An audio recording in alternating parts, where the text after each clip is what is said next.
اس سفر مبارک کے دو حصے ہیں جو کہ قرآن مجید میں ان کا بیان ہے. ایک حصہ زمینی ہے جو مسجد حرام سے مسجد اقصی تک ہے، اور دوسرا حصہ آسمانی ہے یعنی مسجد اقصی سے سدرۃ المنتہا. لہٰذا قرآن پاک میں دو مقامات پر اس واقعے کی دونوں حصوں کو الگ الگ بیان کیا گیا ہے. سورہ بنی اسرائیل کی پہلی آیت میں جو 15ویں پارے کی بھی پہلی آیت ہے، اس زمینی سفر کا ذکر ہے. سبحان الذی اسری بعبدہ لیلا من المسجد الحرام الی المسجد الاقصی، کہ پاک ہے وہ ذات جو لے گئی راتوں رات اپنے بندے کو رات کے ایک حصے میں مسجد حرام سے مسجد اقصی تک. الذی بارکنا حولہ، جس کے ماحول گرد و پیش کو ہم نے مبارک بنایا. لنریہ من آیتنا، تاکہ ہم دکھائے اسے نبی کریم صلی اللہ علیہ وسلم کو اپنی نشانیوں میں سے کچھ نشانیاں.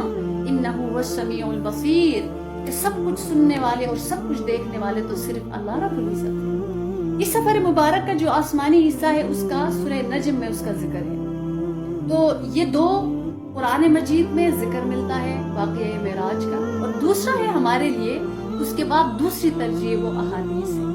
لہٰذا یہ دو چیزیں دین کی بنیاد ہے، ایک قرآن اور ایک سنت. ان دو چیزوں پر قرآن کے بعد ہم احادیث کی طرف رجوع کرتے ہیں. تو لہٰذا سبحان الذی اسری بعبدہ، اللہ پاک قرآن پاک میں فرما رہے جو پاک ہے ہر عیب سے، ہر نقص سے، ہر ضعف سے، ہر کوتاہی سے، ہر کمزوری سے. وہ ذات سبوح ہے، عرفہ ہے، اعلیٰ ہے، بالا ترین ہے. لہٰذا اس کی قدرت سے ہرگز ناممکن نہیں ہے کہ وہ اپنے بندوں کو راتوں رات مسجد حرام سے مسجد اقصی تک اور پھر مسجد اقصی سے سدرۃ المنتہا تک لے جائے اور واپس لے آئے اور مسجد حرام میں پہنچا دے. تو بعض روایت میں آتا ہے کہ رسول کریم صلی اللہ علیہ وسلم کی جو مراجعت پر وضو کا پانی ابھی بہہ رہا تھا، یعنی جب آپ واپس تشریف لائے تو وضو کا پانی بہہ رہا تھا، اور حضور کریم صلی اللہ علیہ وسلم کے مکان کے دروازے کی کنڈی ابھی ہل رہی تھی. معلوم یہ ہوا کہ ابھی وقت گزرا ہی نہیں، ابھی وقت ایسا ہی رہا. ہم جس اللہ کو مانتے ہیں اعلیٰ کل شیء قدیر ہے، اور اس کائنات کے رواں دواں رہنے میں ہر لحظہ ہر آن اسی کا حکم چلتا ہے. لہ الخلق والامر. اب جب کہ اس نے اپنے بندے محمد الرسول اللہ صلی اللہ علیہ وسلم کو معراج عطا فرمایا تو اس نے کائنات کو سسپینڈ ہونے کا حکم دیا. لہٰذا ہر چیز کی حرکت اسی جگہ رک گئی. اللہ رب العزت نبی کریم صلی اللہ علیہ وسلم کو پہلے مسجد حرام پھر مسجد اقصی تک لے گئے، جہاں آپ کی امامت میں تمام انبیاء و رسول نے نماز پڑھی. گویا علامت تھی اس بات کی کہ آپ سید الانبیاء والرسل ہیں، بلکہ آپ نبی الانبیاء ہیں. اس کے بعد اب حضرت جبرائیل علیہ السلام کے ساتھ آگے ایک آسمان، دوسرا، تیسرا، چوتھا، پھر سدرۃ المنتہا تک تشریف لے گئے. آپ کو جنت اور دوزخ کی سیر کرائی گئی. اس کے بعد نبی کریم صلی اللہ علیہ وسلم کو واپس اپنی جگہ پر بھیج دیا گیا، اور اللہ تبارک و تعالی کے حکم سے کائنات بھی رواں دواں ہو گئی. لہٰذا جو چیز جس مقام پر روک دی گئی تھی اسی جگہ اس نے حرکت شروع کر دی. کتنا بڑا کہ کنڈی ہل رہی ہے، وضو کا پانی بہہ رہا ہے، اور بستر مبارک گرم. اللہ. دوسری جو چیز اللہ تعالیٰ نے فرمایا کہ بعبدہ، یہ جو بعبدہ عبد ہے بندہ، اس کا جو لفظ بولا جاتا ہے یہ صرف روح پر بندہ نہیں بولا جاتا. جب روح نکل جائے اس کو میت کہتے ہیں، صرف روح ہو اس کو روح کہتے ہیں، اور جسم اور روح دونوں مل جائے اس کو ہم عبد کہتے ہیں. صرف ہماری روح کو عبد نہیں کہا جائے گا، ہم اپنی روح کی حقیقت کو نہیں سمجھ سکتے تو روح محمد صلی اللہ علیہ وسلم کی حقیقت کو کیا سمجھیں گے. بلکہ جان لیجئے کہ بندہ ہے، اس کا جو زیادہ تر اس کو لفظ بولا جاتا ہے وہ جسم پر بولا جاتا ہے. تو یہ بات معلوم ہوئی کہ صرف روح محمد صلی اللہ علیہ وسلم نہیں لے جائی گئی، بلکہ بنفس نفیس حضرت محمد الرسول اللہ صلی اللہ علیہ وسلم لے جائے گئے. اور نبی کریم صلی اللہ علیہ وسلم کا جو لفظ ہے یہ اطلاق روح محمدی اور آپ کے جسم شریف دونوں کے مجموعے پر ہوگا، صرف روح پر نہیں ہوگا. ورنہ اگر دیکھا جائے محمد الرسول اللہ صلی اللہ علیہ وسلم نے خود حدیث پاک میں فرمایا کہ میں اس وقت نبی بنایا گیا تھا، میں اس وقت نبی تھا جب آدم علیہ السلام جسم اور مٹی اور پانی کے درمیان تھے، یعنی ان کو اللہ نے وجود ہی نہیں دیا تھا. میں اس وقت نبی بنا کر بھیجا گیا تھا. پتہ یہ چل رہا ہے کہ یہ جو لفظ بولا جاتا ہے عبدہی، یہ بڑا مقام ہے، اس کا بہت بڑا درجہ ہے کہ عبد گیا ہے. لوگ یہ نہ سوچے، لوگوں کے ذہنوں میں یہ خیال نہ آئے، یہ سوال نہ آئے، یہ وسوسہ نہ آئے کہ روح گئی ہوگی اور پھر کہیں کہ کون سی بڑی بات ہے، روح چلی گئی نا. تو اللہ تعالیٰ نے فرمایا عبدہی، میرا بندہ چلا گیا. میں نے اپنے بندے کو معراج کی دولت سے سرفراز فرمایا. سبحان الذی اسریٰ بعبدہ لیلا من المسجد الحرام الی المسجد الاقصی. پاک ہے وہ ذات پاک جو لے گئی راتوں رات اپنے بندے کو مسجد حرام سے مسجد اقصی تک، جس کے ارد گرد کو ہم نے بابرکت بنایا تاکہ ہم اپنے اس بندے کو اپنی کچھ نشانیاں دکھا سکیں. یہ کتنی بڑی بات ہے. معراج کہا جاتا ہے سیڑھی کو. لہٰذا نبی کریم صلی اللہ علیہ وسلم جب مسجد اقصی سے آسمانوں کی طرف تشریف لے کر گئے تو وہاں پہ ایک سیڑھی منگوائی گئی. اللہ اکبر کبیرہ. جب آپ باہی تشریف لائے تو وہاں پہ جنت سے سیڑھی منگوائی گئی اور اس معراج اس سیڑھی کو کہا جاتا ہے. تو اس کے ذریعے سے نبی کریم صلی اللہ علیہ وسلم آسمانوں پر تشریف لے گئے. مختلف روایات میں مختلف باتوں کا ذکر ہوا کہ مسجد نبوی سے مسجد حرام سے مسجد اقصی تک براق کے ذریعے سے، پھر مسجد اقصی سے آسمان تک اس سیڑھی کے ذریعے سے، پھر بعض کہتے ہیں کہ جی پہلے آسمان سے 7ویں تک فرشتوں کے پروں کے ذریعے سے، پھر وہاں سے 7ویں آسمان تک سدرۃ المنتہا تک جبرائیل علیہ السلام، اور وہاں سے آگے رف یا ایک مسند جو کہ اللہ کو پتہ ہے، واللہ اعلم. 12 واقعہ معراج اپنی پوری تفصیل کے ساتھ حدیث کی شکل میں ہمارے پاس محفوظ ہے، اور حدیث بھی دوسرے یا تیسرے طبقے کی کتابوں میں نہیں ہے بلکہ متفق علیہ ہے. اسی طرح ایک حدیث پاک ہے، اس کے راوی حضرت مالک بن صعصع رضی اللہ تعالی عنہ ہیں. ان کے بارے میں ایک بڑی اہم بات ہے کہ یہ انصاری صحابی ہیں اور ان صحابہ میں سے ہے جنہیں حدیث بیان کرنے کا زیادہ شوق نہیں رہا، یعنی وہ بہت زیادہ روایات ان سے مروی نہیں ہے. غالباً یہ واحد حدیث ہے جو ان سے مروی ہے، جو انہوں نے روایت کی ہے. ان کو اس حدیث سے نہایت ہی شغف تھا. انہوں نے اس کو نہایت محبت کے ساتھ محفوظ کیا تھا اور اس کے ایک ایک لفظ کی حفاظت کی تھی. لہٰذا بعض دوسرے صحابہ کرام جنہوں نے خود نبی اکرم صلی اللہ علیہ وسلم سے یہ واقعہ سنا ہوا تھا، جیسے حضرت انس بن مالک رضی اللہ تعالیٰ عنہ، وہ بھی ان کی خدمت میں خاص طور پر حاضر ہو کر اس روایت کو سنتے تھے، اس لیے کہ اس روایت میں ان کا درجہ بہت بلند ہے.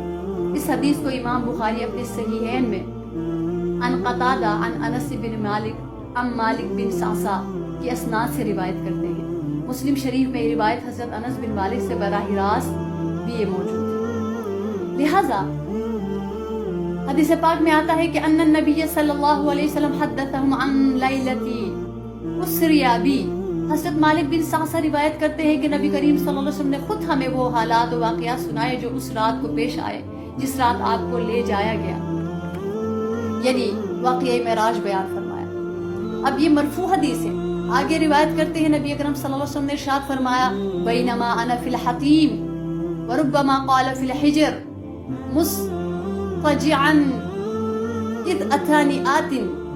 اسی دوران کہ میں حتیم، یا شاید ہجر کا لفظ ارشاد فرمایا. ہجر بھی حتیم کے ایک حصے کو کہتے ہیں، اور حتیم کعبۃ اللہ کی ایک طرف جو باؤنڈری وال ہے دائرے کی صورت میں، اس کو کہا جاتا ہے. تو فرمایا کہ میں وہاں لیٹا ہوا تھا کہ اچانک میرے پاس ایک آنے والا آیا. اور یہ آنے والا کون ہے؟ حضرت جبرائیل علیہ السلام. یہ آگے واضح ہو جائے گا. فشق ما بین ہادہ الی ہادہ من ثغرۃ نحرہ الی شعرتہ فاستخرج قلبی. پیارے رسول صلی اللہ علیہ وسلم نے ارشاد فرمایا کہ اس نے یہاں سے وہاں تک میرا سینہ چاک کیا، یعنی چیر دیا، یعنی حلق کے گھڑے سے لے کر ناف تک، پھر میرا دل نکالا. ثم اتیت بطست من ذهب مملوءۃ ایمانا فغسل قلبی. پھر ایک سنہری تشت لایا گیا جو ایمان سے بھرا ہوا تھا، پھر اس سے میرا دل دھویا گیا. اللہ اکبر. وفی روایت ثم غسل البطن بماء زمزمہ ثم ملی ایمان و حکمہ. اور ایک روایت میں آتا ہے کہ اسی طرح پیٹ کو بھی زمزم سے دھویا گیا اور اس میں ایمان و حکمت بھر دیے گئے. حضرت جبرائیل علیہ السلام اس کو چیرتے ہیں سینہ اطہر کو اور ایک خون کا قطرہ نہیں نکلتا اور اس کو نکال کر زمزم سے دھویا جاتا ہے.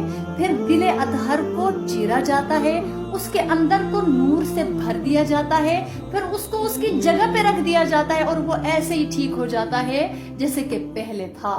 یہ دیکھیے اللہ کی قدرت کو, اللہ کی عظمتوں کو. اسی لیے فرمایا سبحان الذی اسرا, کہ پاک ہے وہ ذات. دنیا کی جو ایک سائنس کہتی ہے اس کو نہ دیکھنا, میں اللہ ہوں, میں کچھ بھی کر سکتا ہوں. تمہارے سارے وہمے, تمہاری ساری ریسرچ, تمہارے سارے تجربات ہیچ ہے, جو میں فیصلہ کروں میں کن فیکون ہوں. تو اللہ نے اپنے رسول کے سینے کو چروا کے, اس کو زمزم سے دھلوا کے, اس کو نور سے بھروا دیا. اللہ اکبر. اس قابل وہ پہلے سے منور دل تھا, پھر اس کو حکمت سے بھر دیا, پھر اس کو نور سے بھر دیا, پھر اس کو زمزم سے دھویا گیا. پھر وہ کیسا عظیم مزید دل بن گیا ہوگا. پھر آگے جو مراحل ہے ان کے لیے تاکہ وہ دل تیار ہو جائے. ثم اتیت بدابۃ دون البغل وفوق الحمار.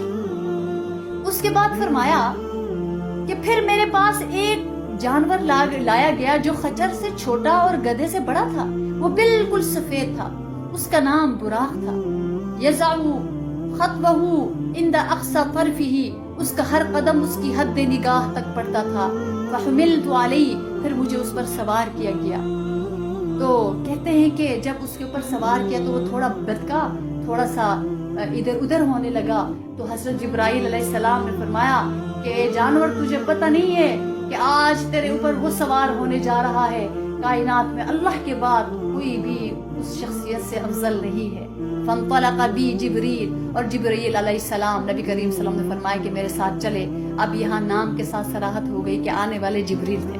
حتی اتى السماء الدنیا, یہاں تک کہ وہ آسمان دنیا تک پہنچ گئے. یعنی یہ پہلا آسمان جو ہمیں نظر آتا ہے. اس روایت میں سفر معراج کے زمینی حصے کا ذکر نہیں ہوا. سورہ بنی اسرائیل کی پہلی آیت اور دوسری آیت جوڑ کر اس کو پر کر دیا جائے تو آپ صلی اللہ علیہ وسلم کے سفر معراج کا پہلا حصہ زمینی سفر پر مشتمل ہے, بلکہ سیر کہہ سکتے ہیں ہم. سفر تو عذاب کا ٹکڑا ہوتا ہے, اللہ تعالیٰ نے اپنے رسول کو سیر کروایا. یعنی پہلے آپ مسجد اقصیٰ تک پہنچے, اور دوسری روایت میں آتا ہے کہ نبی کریم صلی اللہ علیہ وسلم نے ارشاد فرمایا کہ میں نے اپنی سواری براق کو اس جگہ باندھا جہاں انبیاء اپنی سواریاں باندھا کرتے تھے. مسجد میں بہت سے لوگ نماز کے لیے جمع تھے, تو میں منتظر تھا کہ کون امامت کرائے گا. اب اس سے بھی پہلے اگر دیکھا جائے تو حضرت جبرائیل علیہ السلام نے راستے میں فرمایا کہ یا رسول اللہ, یہاں آپ اتر جائے اور 2 رکعت نماز پڑھ لیجئے, ادا کر لیجئے. تو پوچھا تو پتہ چلا, تو انہوں نے عرض کیا کہ یا رسول اللہ, یہاں آپ ہجرت کر کے تشریف لائیں گے, یہ آپ کا ایک ہجرت کا مقام ہوگا, یعنی مدینہ منورہ. پھر اس کے بعد ایک اور جگہ پر پہنچے, اور یہ جو زمینی سفر تھا اس میں بڑے عجائب اور عالم مثال کی بے مثال ایسی چیزیں پیارے رسول صلی اللہ علیہ وسلم کو دکھایا گیا. لہٰذا آپ براق پر سوار ہوتے کے راستے میں ایک بوڑھی عورت پر سے گزر ہوا. اس نے پیارے رسول کو آواز دی. حضرت جبرائیل علیہ السلام نے کہا آگے چلیے اور اس کی طرف توجہ مت دیجیے. آگے چل کر ایک بوڑھا نظر آیا, اس نے بھی پیارے رسول صلی اللہ علیہ وسلم کو آواز دی. حضرت جبرائیل علیہ السلام نے کہا کہ آگے چلیے. آگے چل کر آپ کا ایک جماعت پر گزر ہوا جنہوں نے آپ کو الفاظ میں, بلند آواز میں, السلام علیکہ یا اول, السلام علیکہ یا آخر, السلام علیکہ یا حشر. جبرائیل علیہ السلام نے کہا کہ آپ ان کے سلام کا جواب دیجیے یا رسول اللہ. اس کے بعد بتایا کہ وہ بوڑھی عورت جو راستے کے کنارے پر کھڑی تھی وہ دنیا تھی. دنیا کی عمر اتنی ہی قلیل باقی رہ گئی ہے, یہ اس وقت کی بات ہے. اب یہ دنیا کتنی بوڑھی ہو چکی ہوگی. ہم خود آبزرو کرتے ہیں کہ کیسے دن گزر جاتے ہیں, کیسے ہفتے گزر جاتے ہیں, کیسے مہینہ اور سال گزر جاتا ہے. تو فرمایا جتنی اس عورت کی عمر باقی ہے اور وہ بوڑھا مرد شیطان تھا, دونوں کا مقصد آپ کو اپنی طرف مائل کرنا تھا. اور وہ جماعت جنہوں نے آپ کو سلام کیا وہ حضرت ابراہیم, حضرت موسیٰ اور حضرت عیسیٰ علیہ السلام. لہٰذا مسلم شریف کی روایت میں حضرت انس سے آتا ہے کہ حضور پرنور صلی اللہ علیہ وسلم نے فرمایا کہ شب معراج میں موسیٰ علیہ السلام پر گزر ہوا دیکھا کہ قبر میں کھڑے ہوئے نماز پڑھ رہے ہیں۔ اور ابن عباس کی روایت میں ہے کہ نبی کریم صلی اللہ علیہ وسلم نے فرمایا کہ میں نے شب معراج میں موسیٰ علیہ السلام اور اس طرح دجال اور دروغ جہنم کو دیکھا جس کا نام مالک ہے۔ یہ صحیح روایات سے پتہ چلتا۔ اور اسی طرح ایک شخص کو دیکھا کہ نہر میں تیر رہا ہے اور پتھر کو لقمہ بنا بنا کر کھا رہا ہے۔ تو جبرائیل علیہ السلام سے پوچھا تو جواب دیا تو یہ سود خور ہے۔ جس طرح دنیا میں سود اپنے مال کو بڑھانے کے لیے ایک انسان کھاتا ہے، سود کا کاروبار کرتا ہے، سود کی لین دین کا معاملہ رکھتا ہے، تو اس کا یہ حال ہوگا اور اس کا ایک عذاب ایک تمثیل کی صورت میں پیارے رسول صلی اللہ علیہ وسلم کو دکھایا گیا۔ اسی طرح آپ کا ایک ایسی قوم پر گزر ہوا جو ایک ہی دن میں کھیتی باڑی کر لیتے وہ لوگ اور ایک ہی دن میں کاٹ بھی لیتے اور کاٹنے کے بعد کھیتی پھر ویسے ہی ہو جاتی جیسے پہلے تھی۔ آپ نے جبرائیل امین سے دریافت فرمایا کہ یہ کیا ماجرا ہے جبرائیل؟ تو جبرائیل نے فرمایا کہ یہ لوگ اللہ کی راہ میں جہاد کرنے والے ہیں، مال سے جہاد کرتے ہیں، جان سے کرتے ہیں، اپنے وقت سے کرتے ہیں، ان کی ایک نیکی 700 نیکی سے بھی زیادہ ہو جاتی ہے۔ جس طرح ایک دانہ بوئے اور اس پہ کتنے دانے اللہ تعالیٰ پیدا فرماتے ہیں۔ تو جو ایسا کام کرتا ہے، دین کے لیے مشقت اٹھاتا ہے، دین پر اپنا مال خرچ کرتا ہے، اپنی جان لگاتا ہے، یہ وہ لوگ ہیں جو کچھ بھی خرچ کرتے ہیں اللہ رب العزت اس کا بہترین بدلہ ان کو عطا فرماتے ہیں۔ پھر آپ ایک اور قوم پر گزرے جن کے سر پتھروں سے کچلے جا رہے ہیں، کچلے جانے کے بعد پھر ویسے ہی ہو جاتے ہیں جیسے پہلے تھے۔ اسی طرح سلسلہ جاری ہے، کبھی ختم نہیں ہوتا۔ پیارے رسول نے پوچھا تو فرمایا کہ یہ فرض نماز سے کاہلی کرنے والے ہیں۔ حالانکہ دیکھیں کچھ نمازیں فرض تھی لیکن مکمل جو نماز کی فرضیت ہے وہ معراج سے واپسی پر ہے۔ لیکن اللہ تعالیٰ نے اپنے رسول کو اس کی اہمیت دکھائی کہ جو فرض نماز قضا کرتا ہے اس کا انجام کیا ہوتا ہے۔ خواہ مخواہ میں قضا کرتا ہے، کوئی اچانک آنگ نہ کھلے وہ اور مسئلہ ہے، لیکن کوئی اگر ایسے نماز قضا کرے تو اس کا انجام اور اس کی سزا یہ ہے۔ پھر اللہ کے محبوب صلی اللہ علیہ وسلم کا ایک ایسی قوم پر گزر ہوا جن کے سامنے ایک ہانڈی میں پکا ہوا گوشت اور ایک ہانڈی میں کچا اور سڑا ہوا گوشت رکھا ہے۔ لوگ سڑا ہوا گوشت کھا رہے ہیں اور پکا ہوا گوشت نہیں کھاتے۔ نبی صلی اللہ علیہ وسلم نے پوچھا یہ کون لوگ ہیں جبرائیل؟ تو عرض کیا کہ آپ کی امت کا وہ شخص ہے، یہ کان کھول کر ہمیں سننا چاہیے، اتنی بڑی بات ہے۔